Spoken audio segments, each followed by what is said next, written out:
Bueno, muy bien, bienvenidos todos, bienvenidos todas a nuestra última actividad de la mañana, pero esto apenas está comenzando, nuestro simposio, nuestro segundo simposio mundial, RAITSE, reconstrucción del tejido social en medio del COVID-19. Vamos andando y hay que agradecer a nuestros patrocinadores, a las empresas que nos están dando, patrocinadores, no, a los que nos están dando el aval. Fintes, a Glose, a Talento Humano Empresarial, a ADETEC, Asociación Peruana para el Desarrollo de la Educación Técnica y Tecnológica, ya lo dije bien, eh, y al Instituto Universitario Internacional de Toluca, que es la universidad de muy alto nivel que está certificando este evento junto con la red, con RAITSE. Damos un agradecimiento muy especial también a Smart Technology, que nos está facilitando toda su plataforma. Y un saludo para la doctora Paula Antón Ares, investigadora de la Universidad Complutense de Madrid, que nos escucha, y para todos aquellos que nos están escuchando. Vamos a comenzar entonces con una muy importante, muy interesante ponencia: convivencia libre de violencia entre las parejas en medio del COVID-19.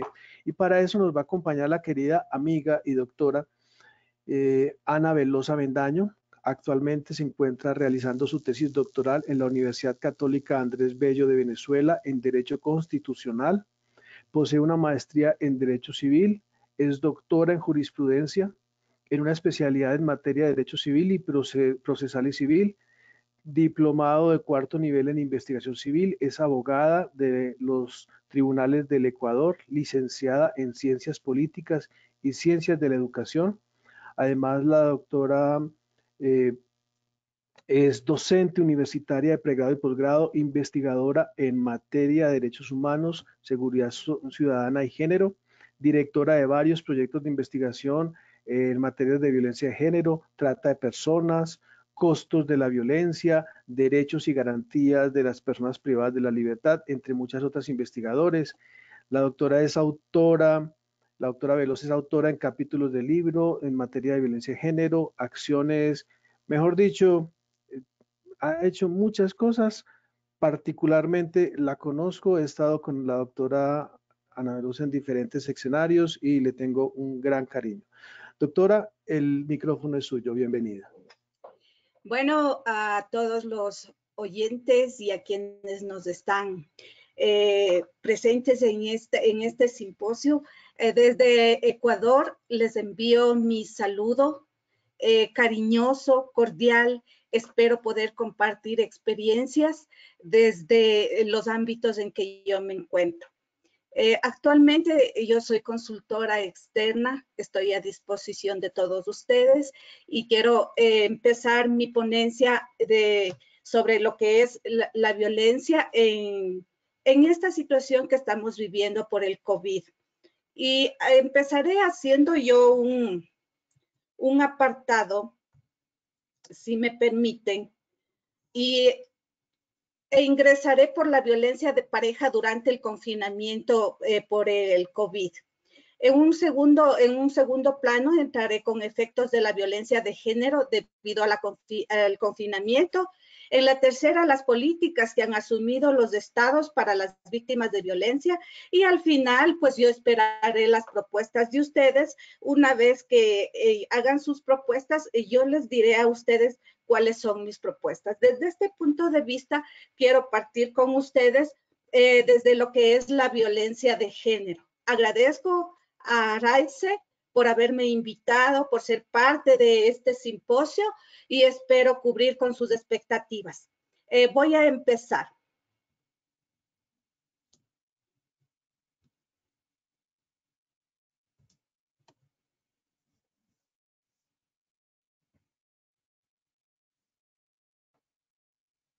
Bueno, como todos conocemos, la violencia de género ha sido y seguirá siendo una de las manifestaciones más claras de la desigualdad, la subordinación y de las relaciones de poder de género masculino sobre el femenino. Este tipo de violencia pues se basa y se ejerce por la diferencia subjetiva, es decir, nosotros como personas, como seres humanos, nos diferenciamos por los sexos. En pocas palabras, yo puedo decir que las mujeres estamos sufriendo violencia por el mero hecho de ser mujeres. Y somos víctimas las mujeres de cualquier estrato social, de cualquier nivel educativo, cultural o económico. La violencia de género se ejerce sobre las mujeres por parte de quienes estén o hayan sido ligados a ellas por relaciones de afectividad. Es decir, cuando han sido parejas, son parejas o exparejas, hablemos así. Entonces, el objetivo en sí de esta violencia es de que el agresor produce daño y consigue el control sobre la mujer, por lo que se produce de manera continua en el tiempo y es sistemática, y eso hay que tener muy presente. Esta forma de violencia tiene una misma estrategia, sin embargo, tratamos de entrar en un círculo de violencia. Sin embargo, el significado que se le ha dado a la violencia está traspuesto o redefinido en los convenios y tratados internacionales que protegen los derechos de las mujeres. Unos les llaman violencia de género, otros lo llaman violencia intrafamiliar, otros lo llaman violencia dentro de la convivencia del hogar y muchas significaciones. Sin embargo, todos estos tratados internacionales, todos estos convenios buscan solamente proteger a las mujeres.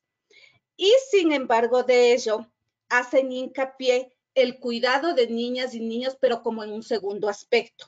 Algo que considero yo, desde mi punto de vista, debería haber una protección a toda la familia, es decir, la pareja y los hijos. Como vemos, sin embargo, estas legislaciones han incorporado los tipos de violencia física, sexual, psicológica, pero en los tratamientos jurídicos de los varios países encontramos otros tipos de violencia y los que estamos sufriendo actualmente, como es el económico, el simbólico, el psiquiátrico y muchos más. Bueno, ante toda esta realidad latente que hace la Declaración sobre Eliminación de la Violencia contra la Mujer y la recomendación número 19 de la CEDAW, todos los países adoptaron el concepto de obligación de diligencia debida de los estados. ¿Qué quiero decir con esto?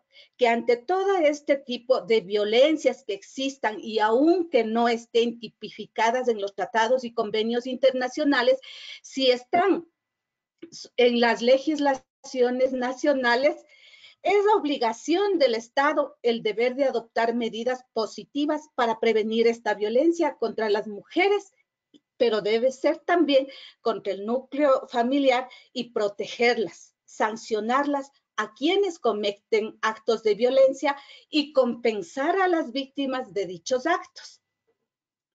Estas organizaciones internacionales han declarado que 1 de cada 3 mujeres sufren violencia en algún momento de su vida y hablan solo de la mujer, por lo que se ha convertido esta en una pandemia silenciosa, epidemia invisible, y se ha pronosticado que podrá ser incluida como una de las primeras 15 causas de enfermedad y muerte en el año 2020. Qué triste es esto, ¿verdad?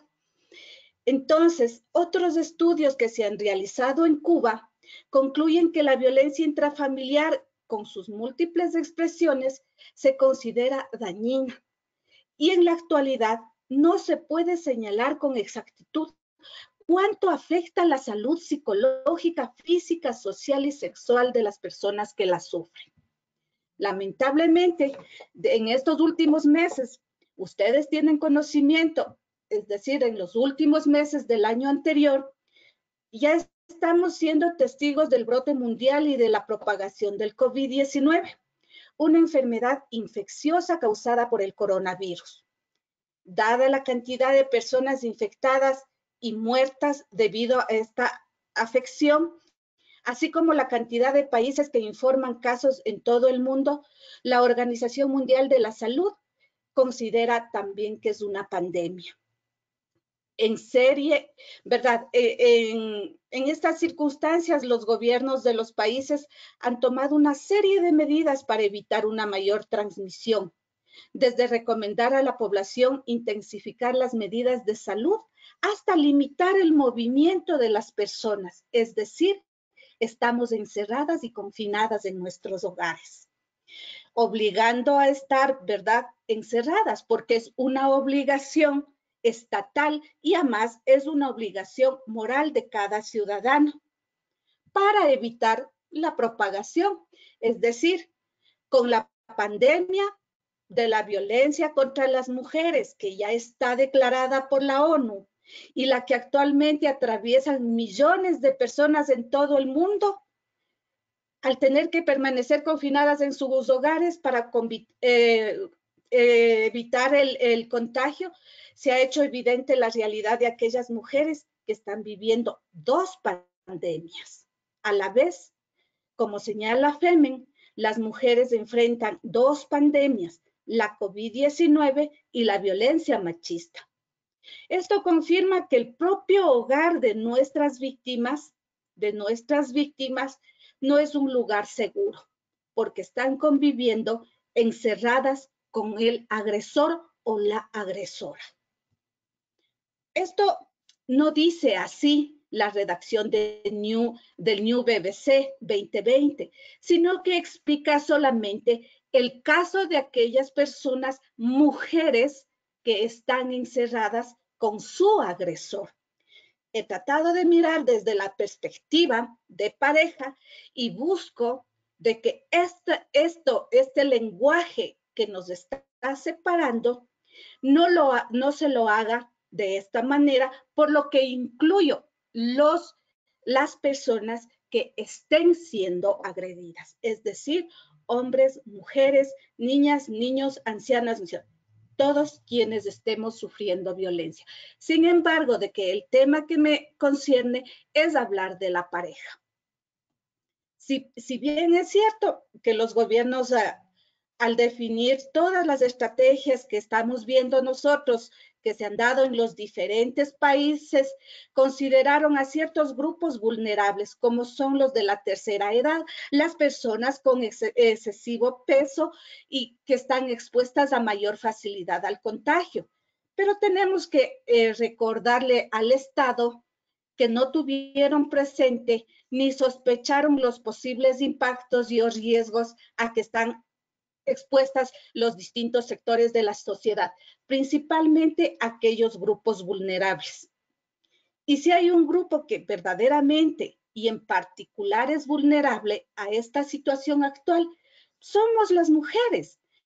¿Por qué? Porque estamos confinadas obligatoriamente, así dice, obligatoriamente en sus hogares junto a los agresores, lo que ha agudizado los sucesos de la violencia que estaba escondida en ciertos casos y que están apareciendo con lo del COVID.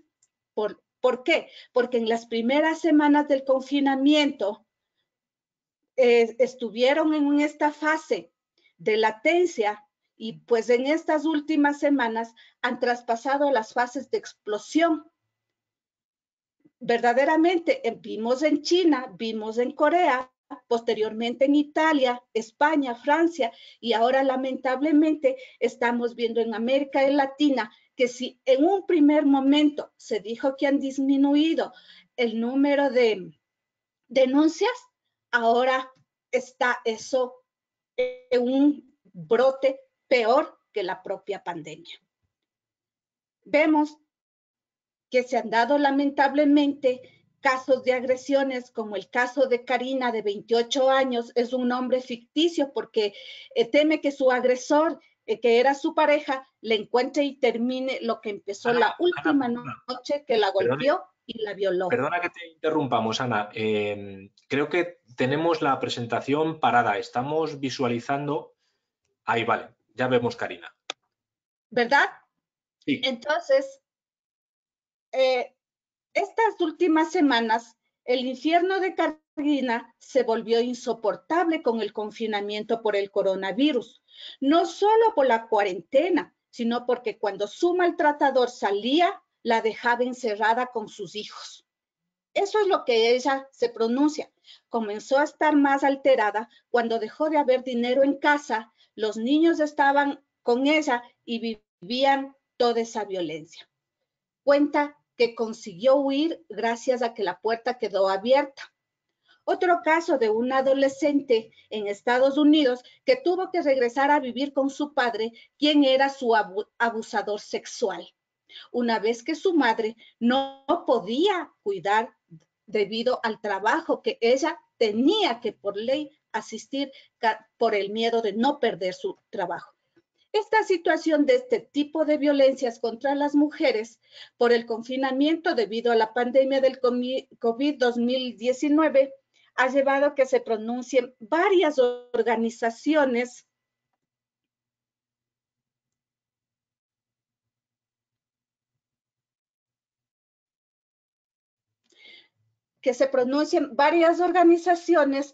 de protección de derechos de las mujeres.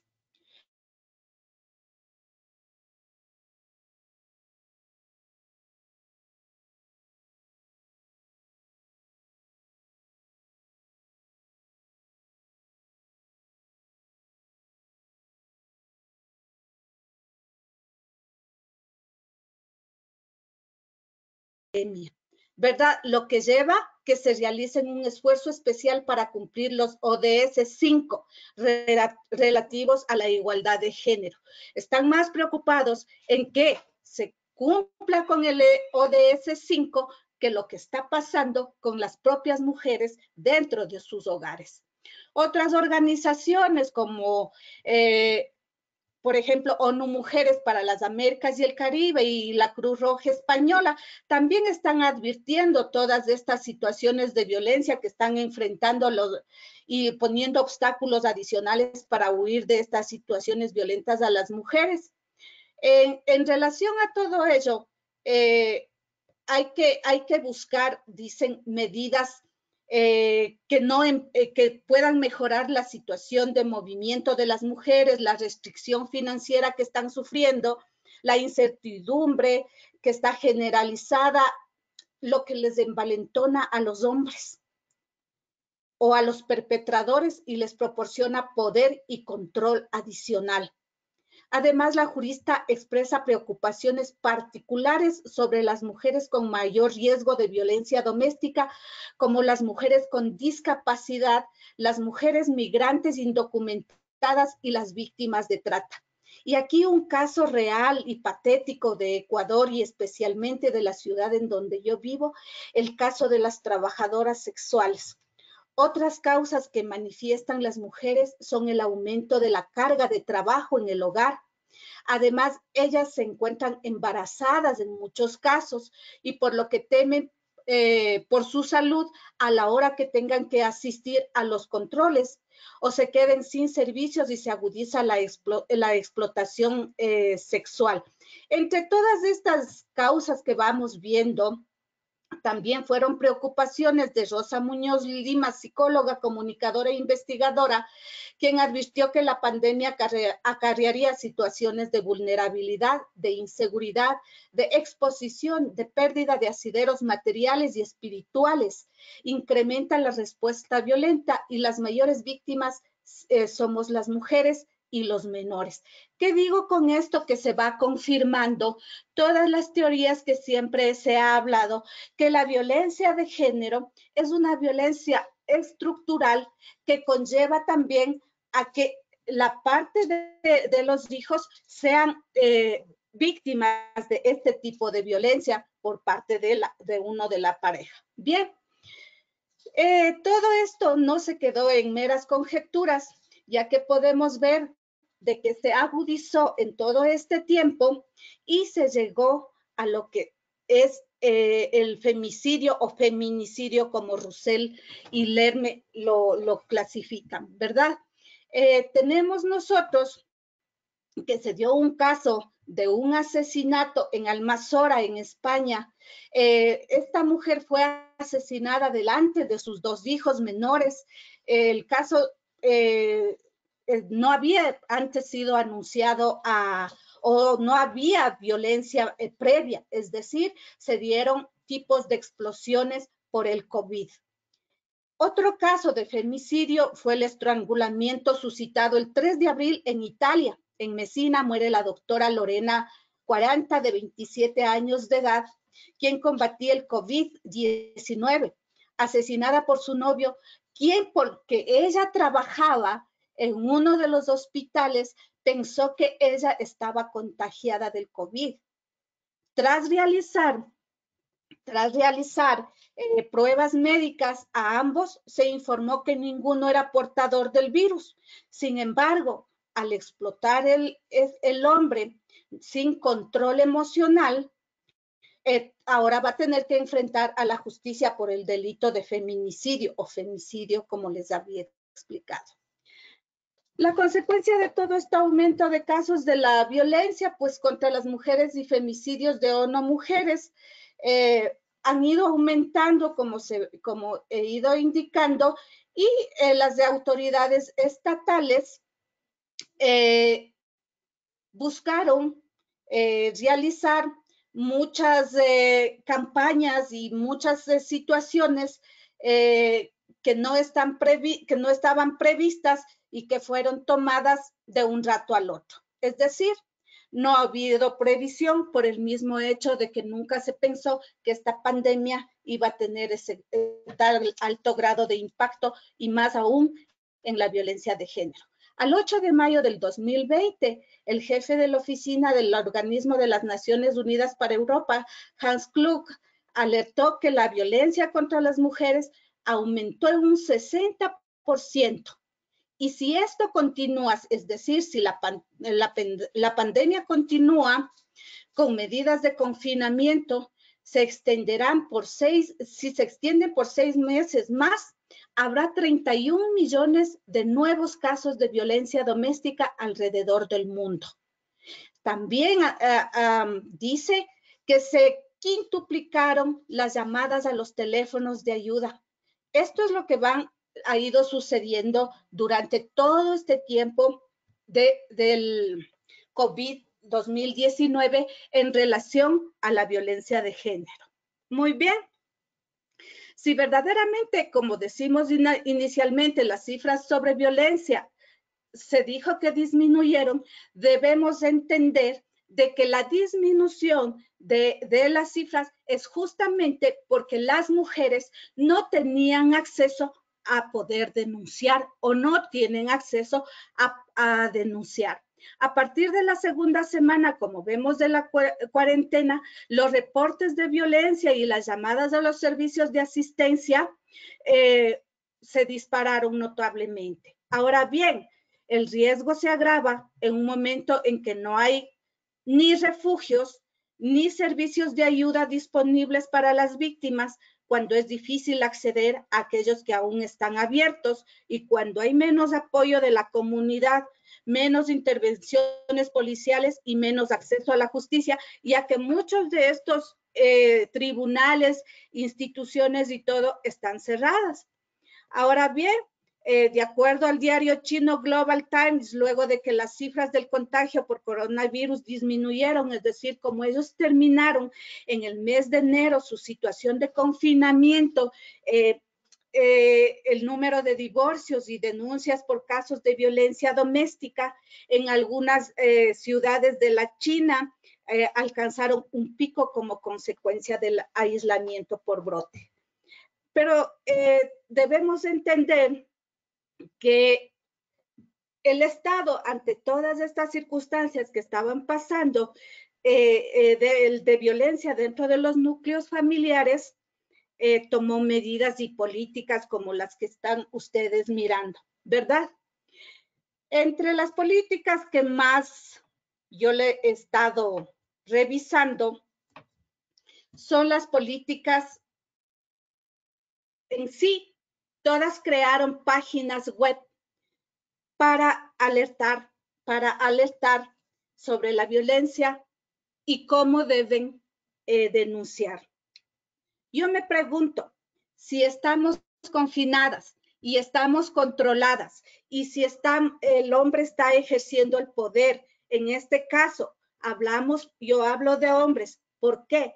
Porque un 93% de denuncias son de mujeres. Me permitiré hablar en ese sentido en relación a las denuncias. Si hablamos de un 95%, ese 5% tendríamos que analizar que son de hombres u otras personas del núcleo familiar y que se ha extendido la violencia de género a la violencia doméstica o intrafamiliar, como la denominamos, en donde incluimos a los hijos, a los parientes más allegados y que estén conviviendo dentro de este hogar, como pueden ser las personas de la tercera edad o como otras. Ante esta situación, por ejemplo, en Ecuador se ha creado la canasta roja, y digo se ha creado porque ni yo, que estoy en el medio de la investigación sobre la violencia dentro del COVID, me enteré que ha habido esta canasta roja. También se dieron medidas urgentes para crear redes de apoyo solidario, cuidados y el llamamiento a los vecinos en que ayudemos a denunciar, porque las mujeres víctimas, repito, no son mis palabras, son las palabras que están puestas en los diferentes informes de la ONU y de otras organizaciones internacionales en las que hablan de la violencia solo contra la mujer. Entonces, todas estas políticas públicas, como por ejemplo denunciar, se dio en Colombia que cuando iban a pedir en las boticas, que era donde podían tener mayor acceso las mujeres, soliciten una mascarilla para el COVID-19. Y se suponía que todas aquellas personas que tienen las farmacias, boticas, centros médicos y todo, deberían haber conocido estas políticas para que puedan denunciar a los estamentos estatales. Encontramos de esta manera que Canasta Roja, que los grupos de algunas organizaciones, algunos grupos se han organizado para poder dar ayuda, ¿verdad? Y tenemos nosotros algunos, como por ejemplo, vemos nosotros, estamos contigo, estamos aquí para ti. Son eslogans con los que se trataban de identificar para que puedan acudir a esas personas. Mi pregunta, y reitero, si estas mujeres estaban confinadas, si estas mujeres estaban en peligro, ¿cómo podrían denunciar? Entonces, se entendía de que las redes sociales tenían que acudir a la vecindad y los vecinos denunciar. Bien, entre las recomendaciones que también se sugerían que se debe realizar es que los vecinos debemos estar alertas a cualquier situación de violencia que miremos durante el aislamiento. Otra medida, que no debemos minimizar quienes estamos sufriendo violencia, ni la que sea una mínima forma de violencia o un mínimo tipo de violencia. Cualquier forma de violencia debe ser denunciada. Ahora también debemos de mantener contacto con los familiares, amigos, o buscar las redes de apoyo a través de las redes sociales y canales privados de comunicación. Buscar, y que sí existen y se dieron a nivel de todos los países, los números de alerta clave. Pero yo les pregunto a ustedes, si este número de alerta clave no se dio un solo número a nivel nacional, ¿cómo en cada sector existe un número? Qué difícil es que quienes estén sufriendo violencia sepan cuál es ese número. En Ecuador, por ejemplo, el número que nosotros tenemos es el 911. pero se diversificaron los números porque decían que podíamos denunciar a la fiscalía, a las unidades de violencia o a otros. No tenemos acceso, no tienen acceso las mujeres a los servicios digitales, mal podemos o pueden denunciar. Y que deberíamos buscar también a personas de confianza, ¿verdad? Estamos confinadas. Las redes sociales es otro tipo de apoyo y si de verdad a quienes tienen acceso a comunicarse, sí, existimos redes de apoyos a nivel de cada país, pero también se desconoce, no existe un real mapeo de quiénes son esas instituciones que nos pueden dar esa ayuda. Sin embargo, de esa también nos recomiendan que tenemos que tener un kit de emergencia. Un kit de emergencia que tiene que estar con lo más primordial, tanto para la persona que está siendo agredida, como para los hijos o las personas que estén adaptados con ellos en su confinamiento. Ahora sí, yo quiero pasar a lo que es las propuestas para evitar la violencia de género durante el confinamiento por el COVID, ¿verdad? Y yo había expuesto de que cómo las mujeres pueden, me hacía las preguntas para poder responder y yo decía cómo las mujeres pueden combatir la violencia de género cuando están confinadas junto a sus agresores entre cuatro paredes debido al COVID-19 y además carecen de recursos. Otra pregunta que yo me planteé es cómo escuchar el dolor silencioso y abrumador de estas víctimas confinadas junto a sus maltratadores. Y cómo darles voz, o sea, cómo hablar con ellas, qué hacer para comunicarnos con ellas. Otra pregunta que me planteé es, ¿debería el Estado a través de los medios de comunicación insistir que la vecindad denuncie la violencia que se está ocasionando en los hogares de su vecindario? ¿Cuáles son las propuestas que ustedes me dan para disminuir la violencia de género y en especial la producida durante el confinamiento por el COVID-19? Trato de explicar, trato de decirles, no es la primera vez que las mujeres en sí, por el número de denuncias, son las que más sufren violencia, sino porque esto es algo estructural. Y entonces yo me respondí y dije, bien, crear los planes de contingencia y las redes de apoyo para las mujeres en un nivel intersectorial, ¿verdad? Entonces nosotros podríamos crear estos planes intersectoriales de contingencia para prevenir, controlar y minimizar los riesgos desde un enfoque de derechos humanos, perspectiva de género e interculturalidad. Pero ¿dónde está el Estado aquí?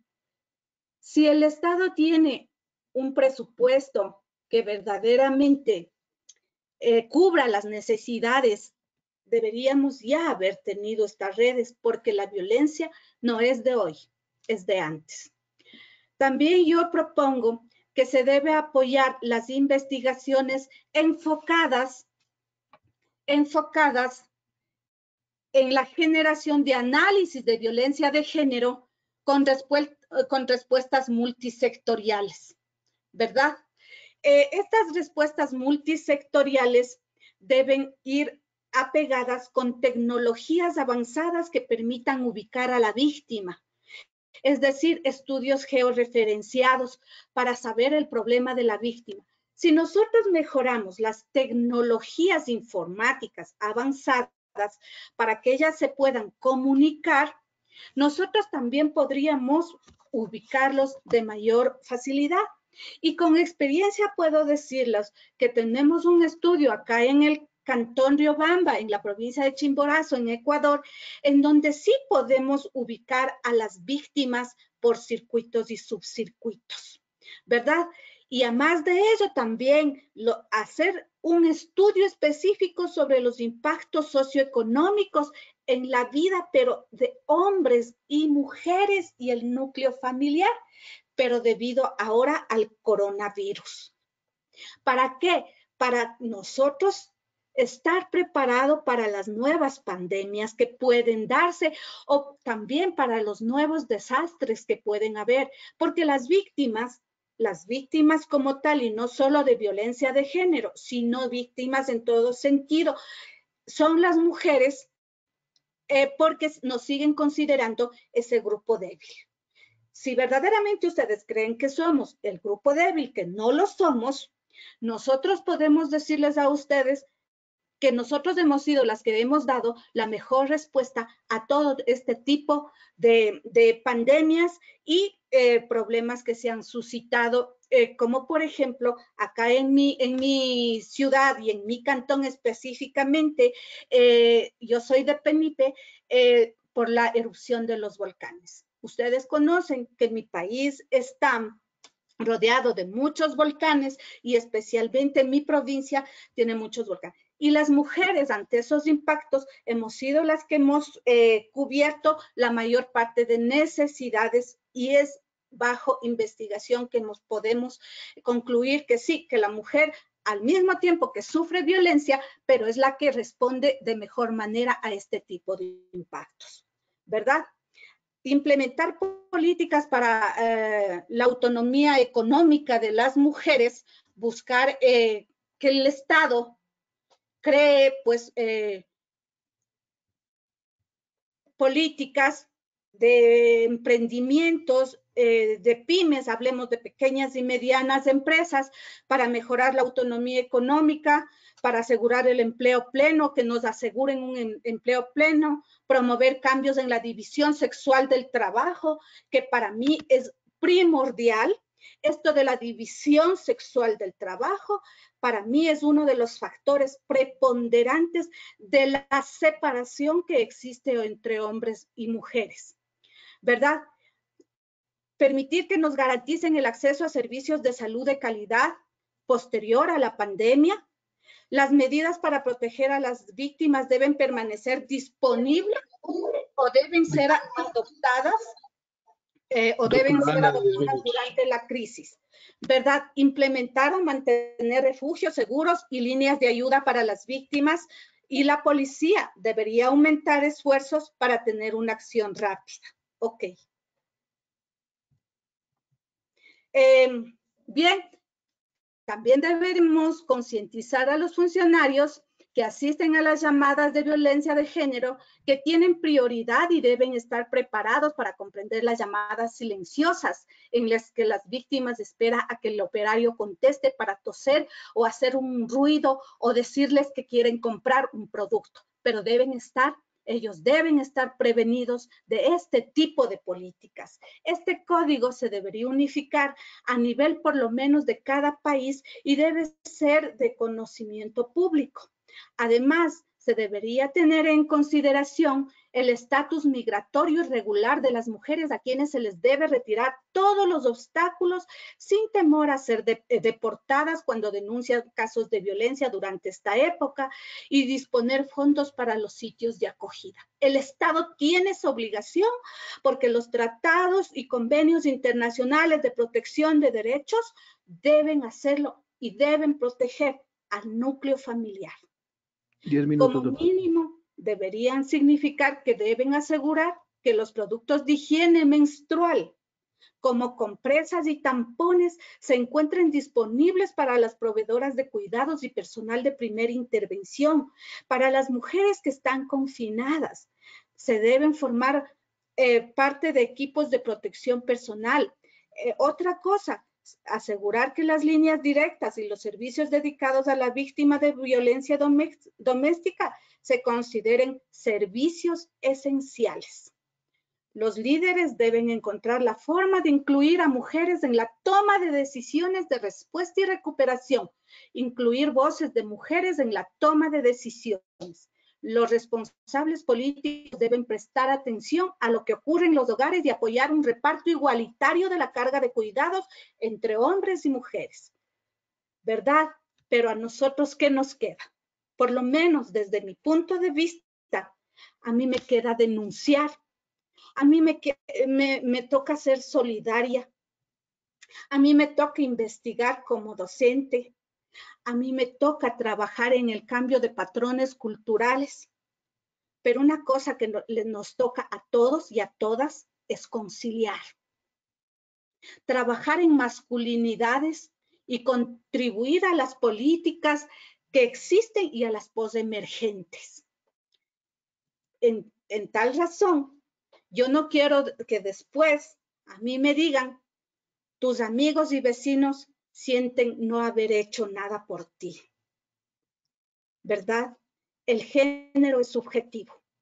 El amor es universal.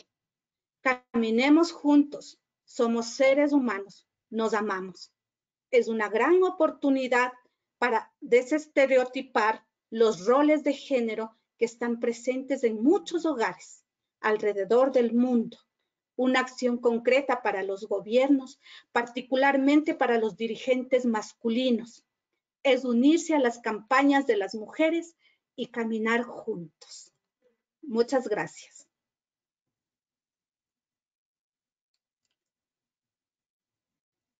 Doctora Ana, muchísimas gracias por esta intervención tan motivadora. Le invito a que active su cámara para que la veamos en el momento de las preguntas. Le cuento que hay bastantes comentarios, bastantes preguntas, todas muy interesantes, pero de toda esa cantidad de preguntas, yo veo que usted ahí tiene su número. ¿Ese es su número telefónico, doctora? Pues sí. Entonces, para que cualquier de las muchas preguntas que hay, solamente vamos a hablar acerca de algunas. Entonces, aquellas que no, yo estoy seguro que Anita puede responderles después por el WhatsApp, por el correo electrónico y seguir este diálogo y esta conversación tan interesante que se abrió. Con gusto. Bueno, antes de comenzar, hacemos una aclaración. Tuvimos una falla en el Internet en todo el planeta, en todo el mundo, y por eso en algún momento de la conferencia de la doctora Ana Veloz se paralizaba la imagen, la voz salía gangosa, pero después de verificar desde España, que es donde se está monitoreando toda esta actividad, identificamos que fue una falla mundial. Entonces, pues ofrecemos excusas. Son situaciones que se salen de las manos, pero estamos trabajando todo un equipo. Detrás de cada ponente hay todo un equipo tratando de llevarles con el mayor cariño, con el mayor gusto lo que estamos haciendo. Bueno, preguntas. Vamos al caso. Es que yo las leo todas y como de 50 preguntas tengo que sacar 3 o 4. Dice, buenos días. ¿Cómo manejar a la pareja cuando me chantajea anteponiendo que si yo lo hago, ¿por qué él no lo hace? Cuando me chantajean en casa, ¿cómo manejo esa situación? Yo pienso que una de las cosas que yo he dicho y he hablado es la relación de la polaridad. Si bien es cierto de que desde el mismo inicio de la humanidad nosotros somos diferentes, nos crearon diferentes, hombre y mujer, no quiere decir que no podamos llegar a consensos. La forma de consensuar, ya dijeron nuestros compañeros, es a través del diálogo. El chantaje es una forma de violencia y eso es lo que no debemos permitir. Pero sobreponer sobre ello el consenso entre la pareja, el diálogo entre la pareja y sobre ello llegar a arreglos, es decir, consensos. Muy bien, consensuar. Excelente información, nos dicen por acá. Como docente, ¿qué temas puedo sugerir como actividad a mis alumnos para minimizar la violencia sin que se afecte el tema de las clases? Pues, ¿qué actividades se pueden hacer con los alumnos para afrontar esta situación? En mis clases creo que más me he dedicado a hablar sobre el hecho de que somos seres diferentes pero iguales a la vez y somos seres humanos. Y en ese tratar con ellos es una forma de decirles que si verdaderamente sexualmente somos diferentes, no somos diferentes en ningún momento como hombres, mujeres, sino bajo los sexos. Y bajo ello, yo trabajo con mis alumnos, por ejemplo, con relatos. Relatos como los acabo de hacer en el tipo de violencia y haciéndoles a ellos concientizar sobre por qué se dieron. Y las cosas que más nosotros vemos es la división de roles. Roles estereotipados para los hombres y para las mujeres, que es la base en donde debemos trabajar. Pareja y roles compartidos. Consensuación con diálogo. Y es lo que nosotros estamos trabajando. ¿Qué le puedo decir a los docentes? Que si no trabajamos desde el sentido humanístico como seres humanos y somos holísticos, integrales, y no solamente hacemos de catedráticos, sino vamos más allá como seres humanos que estamos impartiendo nuestras propias experiencias, no seríamos maestros. Simplemente seríamos simples guías de una materia. Entonces, ser humanos para ser humanos. Muy bien, ser humanos para ser humanos. Y ya usted, doctora, respondió otra que le iba a hacer, ¿y cuál es el papel del profesor frente a la violencia de género con los estudiantes? Pues ya acá la respondió usted las dos. Sí quisiera aclarar un poco sobre eso. Sí, claro. ¿Qué hacer sobre la violencia de género? Bien, si somos docentes y conocemos sobre casos de abuso, pues estamos en esa obligación de denunciarlo. No nos quedemos callados, ni los alumnos, ni los docentes, ni el personal administrativo. Más allá de eso, también tenemos que recordar que las investigaciones que vamos realizando también deben hacerlas primero en la institución para poder crear política pública interna de la universidad para prevenir las violencias. A través de una investigación nosotros podemos darles herramientas a las autoridades para que conozcan la verdadera realidad. Para eso estamos los docentes investigadores. Muy bien. Nos preguntan por acá, cuando se habla de género, ¿es solamente hombre y mujer o entran los homosexuales, transgéneros, metrosexuales, entre otros?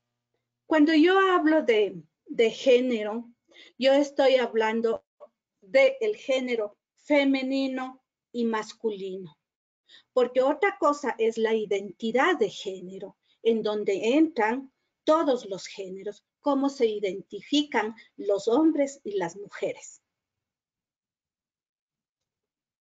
Ya, entonces sería, si le interpreto bien, doctora, una cosa es hablar de identidad de género y ahí está más acerca de las orientaciones, preferencias, y otra cosa es el género como tal, que se refiere a lo biológico masculino femenino. No, cuando nosotros hablamos de género, el género es masculino y femenino y se diferencia por las estructuras con las que se van formando, es decir, cómo la sociedad nos van formando a los hombres y a las mujeres y vamos tomando nuestras identidades. Pero si hablamos de sexo, ahí sí hablamos de lo que es un macho y una hembra, ¿verdad? Entonces ahí diferenciamos. El sexo se diferencia por los órganos tanto del hombre como de la mujer con los que genitalmente nacemos. Muy bien. Para todos los que nos están escuchando, nuestra última ponencia del día de hoy, que va a ser si no estoy mal, a las 4 de la tarde, más o menos, vamos a trabajar directamente ese tema con identidad de género y reconstrucción de las relaciones armónicas con nuestro amigo Miguel Ángel Valderos. Entonces, ahí tendremos también la oportunidad de profundizar un poquitico más con esta pregunta que genera, digamos, no hay mucha información al respecto, entonces se puede profundizar mucho más al respecto más adelante. Nos preguntan por acá, ¿cuáles son los factores principales por los que se acrecentó la violencia en casa contra las mujeres? Yo les fui relatando qué iba pasando. Tenemos que comprender que somos a la vez diferentes y a la vez iguales. Las mujeres no no es el aspecto de que todas estábamos viviendo en el hogar.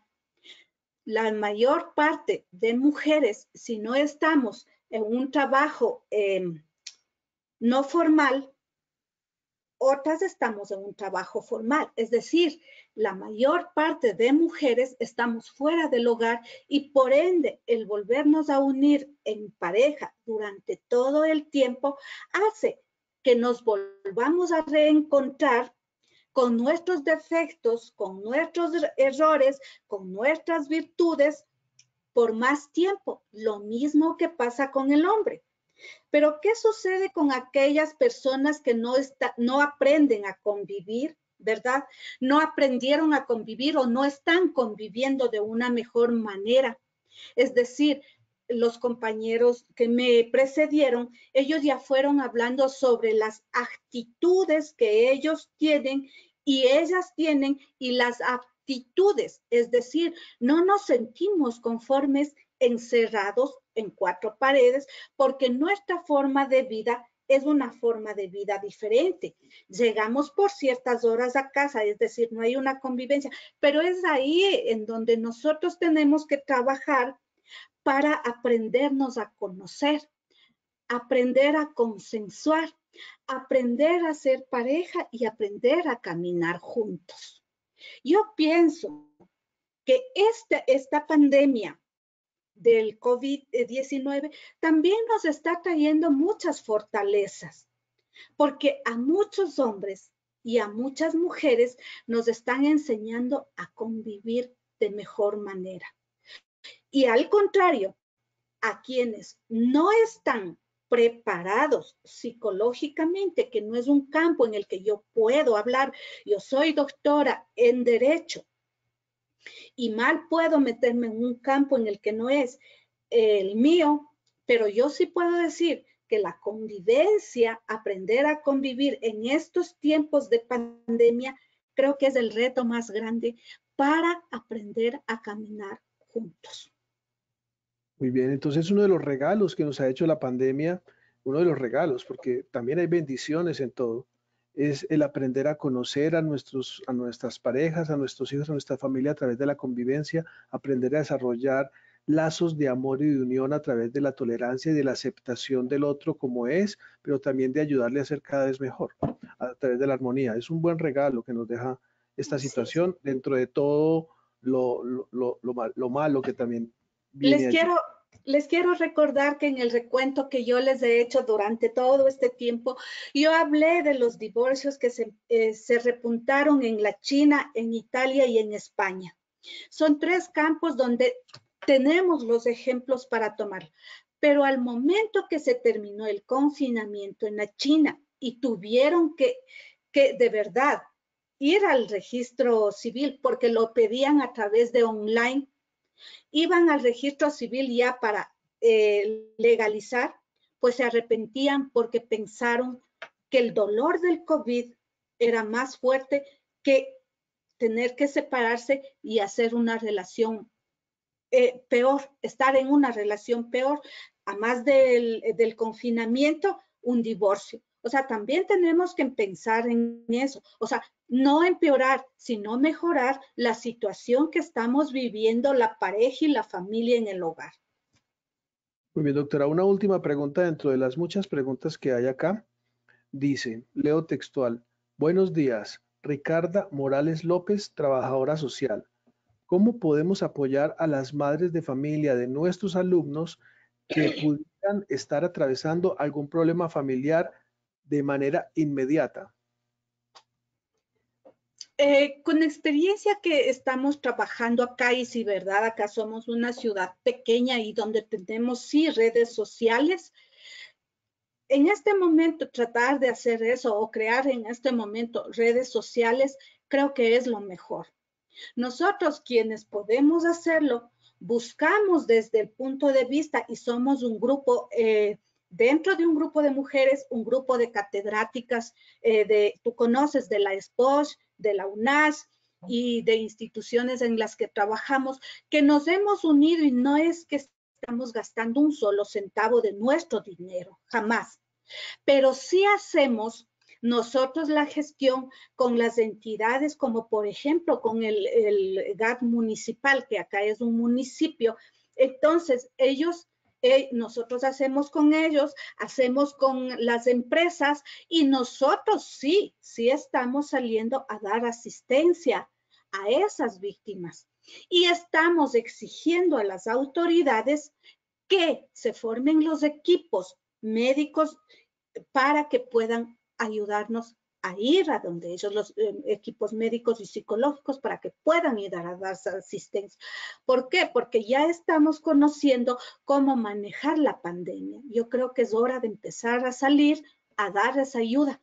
La ayuda del vecino para denunciar y la ayuda de quienes podemos para asistir con la comida, para asistir con los utensilios o kits de limpieza que les decimos acá, porque necesita. Por ejemplo, el día de ayer repartimos 25 kits a mujeres trabajadoras sexuales.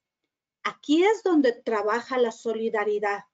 Aquí es donde trabajamos nosotros desde la teoría de la evolución. Ya estamos evolucionando y debemos ir cambiando. Estas situaciones hay que cambiarlas. No nos quedemos estáticos. El COVID no nos puede estatizar.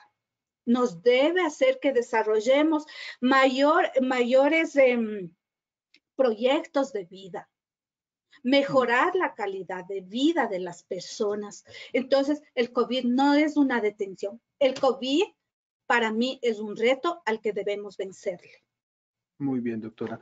Y ya no a modo de pregunta, sino voy a leer dos recomendaciones que también nos llegan, dentro de las varias que nos llegan.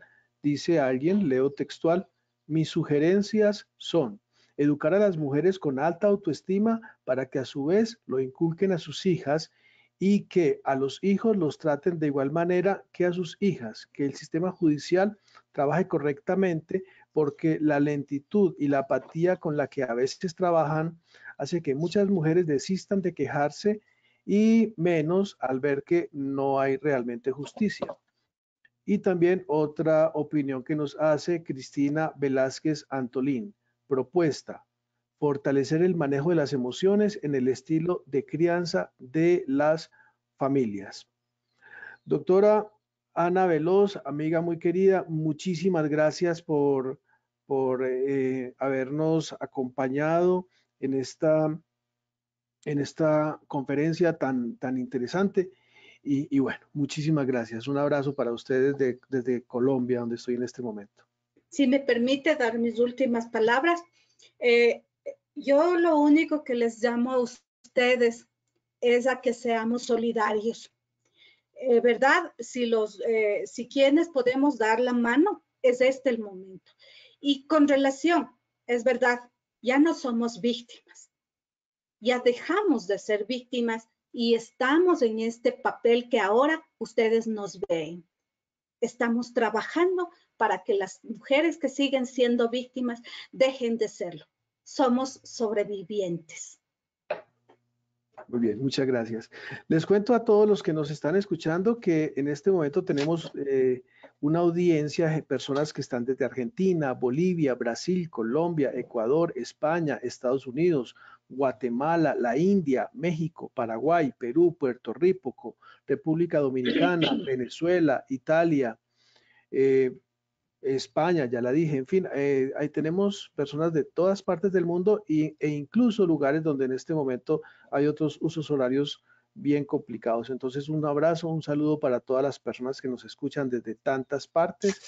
Les cuento que RAITSE es la Red Académica Intercontinental para el Desarrollo Humano, Social y Empresarial. Es un grupo de profesionales de diferentes países que estamos unidos sin interés para aportar el granito de arena que tenemos, nuestras ganas, nuestro deseo, nuestro conocimiento, para que el mundo sea mejor, ahora en pandemia, pero luego esto va a continuar siempre con el aporte.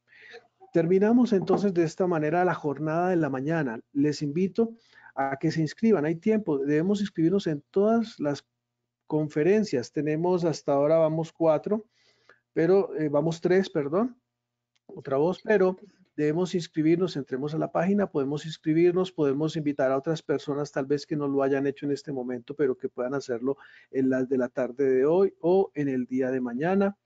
A las 2 de la tarde, hora de Colombia, hora de México, o sea, en 1 hora y 20 minutos exactamente para quienes tienen otros usos horarios, en 1 hora y 20 nos vamos a conectar nuevamente para entrar con la doctora Elizabeth Islas, que nos habla desde Egipto. Desde Egipto nos va a hablar ella, o sea, Egipto es lejos, y nos va a hablar acerca de los adolescentes, retos y oportunidades durante el COVID-19.